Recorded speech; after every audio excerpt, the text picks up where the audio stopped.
बिस्मिल्लाहिर्रहमानिर्रहीम। अस्सलामुअलैकुम। चाय एक बेहतरीन अंसर। चाय प्यास को बुझाती है। चाय सर के दर्द को ख़त्म करती है। बवासीर का दर्द रफ़ा करती है। चाय की एक प्याली में थोड़ी सी लौंग और दालचीनी डालकर पिएं तो दिल की कमज़ोरी दूर होती है, जिस्म और रुखसारों की रंगत निखारती है, पसीना आवर है, बुखार उतारती है।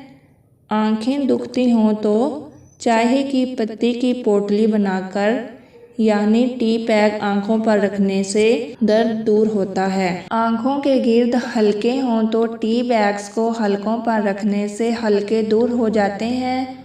दमे में चाय का कावा अफाका देता है। मज़ीद अच्छी वीडियोस देखने के लिए इस चैनल को सब्सक्राइब करें, मेरी वीडियोस को लाइक करें। अल्लाह हाफिज़।